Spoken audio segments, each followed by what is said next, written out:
Hello everybody, it's Josie here. I'm going to do another one of my book reviews.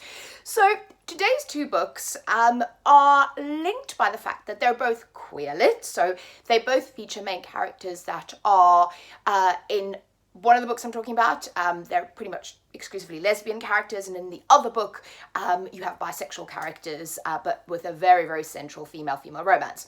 So that's one thing that links them together. The other thing that links them together is that they're both kind of fucked up and psychologically a bit weird, narratively a bit weird, unreliable narrators. In fact, in one of them, the narrator says right in the beginning, I'm an unreliable narrator. And they have this kind of weird love triangle threesome element to them as well, and there's a lot of the sex scenes in it. So the two books that I'm going to be talking about is Black Iris by Lee Rader, and you might notice that I've kind of themed my look against the black and the purple because, spoiler alert, one of my favourite books that I've read this year, which, you know, we're not very far into the year, but also one of my favourite books I've read. I love it. And then the other one I'm going to be talking about is this book here is Mush by Kathleen Kerrick Bryson. I had to remind myself.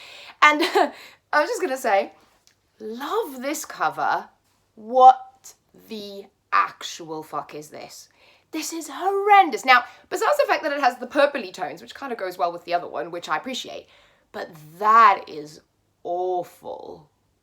I'm just saying, it's awful. This is one of the ugliest covers I think I've ever seen, at least for my taste. It's horrible. But anyway, don't let the cover put you off, because the book's good. So these are the two books I'm talking about while I smack myself in the face with them. So let's start with Black Iris. So Black Iris, like I said, is definitely on the list of one of my favourite books of the year, one of my favourite books of all time. It has all of the things that I love. So it is about Lainey, and yeah, her name is Lainey, Lainey, and she is, so this is the book that says to you right in the beginning, hi, I'm an unreliable narrator, and she is. And this narrative, and if you're not a fan of narrative kind of jumping back and forth as well, you might not like this, but I quite like it because you feel that you're a little bit disorientated and the story kind of unfolds. There's a great twist in it. There's things that I didn't really see coming. There's this central relationship. So I'm going to read you the kind of the blurb on the back, which I really liked, and I think it sums it up very well. And it says, it only took one moment of weakness for Lainey Keating's world to fall apart, one stupid gesture from a hopeless crush. And then the rumours began. So she was called slut, she was called queer, she was called psycho, she was called mentally ill. And it says she was so messed up that her mother killed herself. And that is one of the things that happens around the beginning of the book. So there is a trigger warning for suicide in this, for depression, there's a lot of drug taking, and like I said, there's a lot of sex in these books as well. But you have this, so you kind of start with this really horrible event in Lainey's life, and then you kind of have her talk about her internal dialogue. You have this idea that she has this need for revenge. And she meets Armin and Blythe, and they're friends. You get the sense that they've been in a relationship together. And then this obsessive friendship, it starts off as a friendship between Blythe and Lainey. And then that takes a twist into more than friendship. But then there's also a relationship with Armin. So you have this kind of threesome love triangle situation going on. And then you have Lainey's thirst for revenge against the people that have wronged her.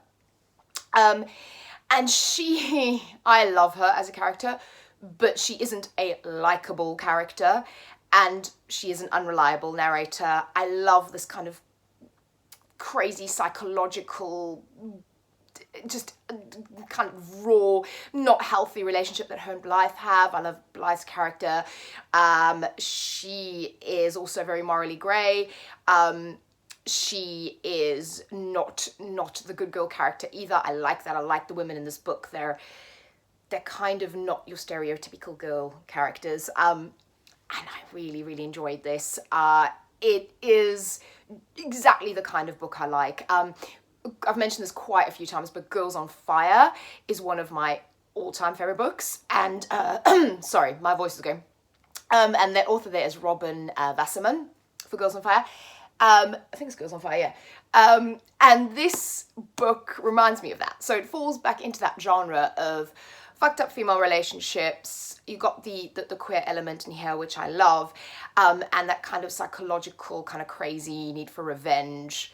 I love it. Again, ninth house, main character there, all of that. I really, really like it. So I love this book. This is like a 5-star read for me. It is totally the kind of thing that I enjoy. And like I said, there's a couple of twists in here that I didn't actually see coming. So I appreciated that.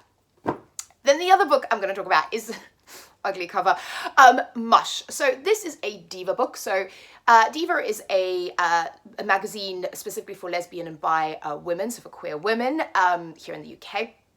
And they have an imprint where they do books. I've read a couple of diva books before. Saw this one in the charity shop, was really excited to find it. And what Mush is about, so kind of hard to describe. So the back it says, Mush charts the progress of an Alaskan threesome in a gothic fairy tale for the 21st century, which just, again, sounded right up my alley. But what you've got is you've got 3 characters. So you've got Susan, Ellen, and Carol. And again, this narrative jumps around a bit, so you will be a little bit disorientated, particularly in the beginning.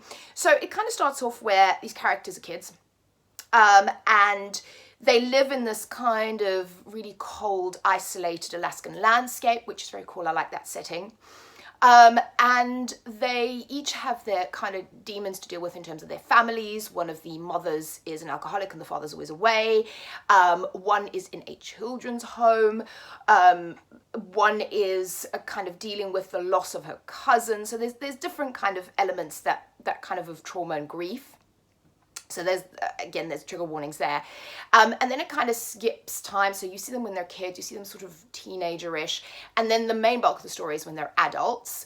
And you have the 2 women that were friends when they were kids, and they meet up again in Seattle, and they start a relationship.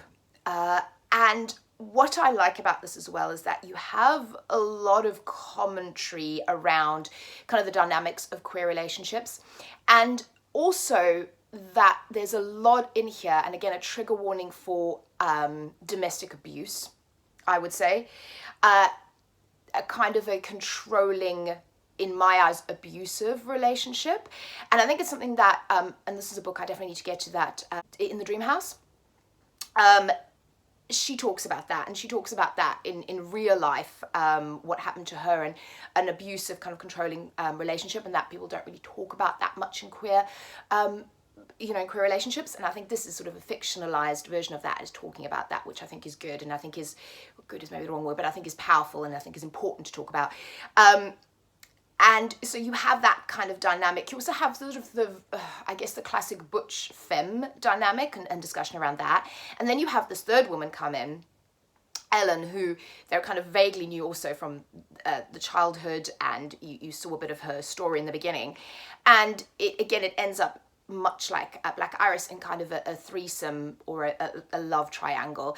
And again, there's some sort of slightly dreamish sequences, which I quite liked, sort of in people's heads of what they're thinking. They keep going back to trauma that happened in their childhood, the dynamics of this relationship and how it works. And it was fascinating. It's one of those books where you put it down and you go, I don't really know how I feel about this now. I need to just digest it.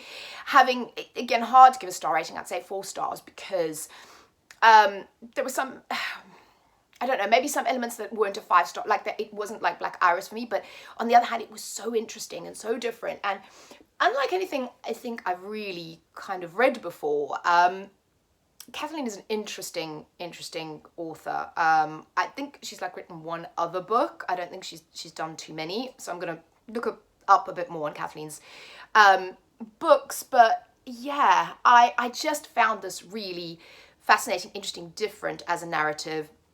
Again, loads of descriptions of sex, so female relationship in this, loads of sexual scenes, but again, there's a lot around dominance as well.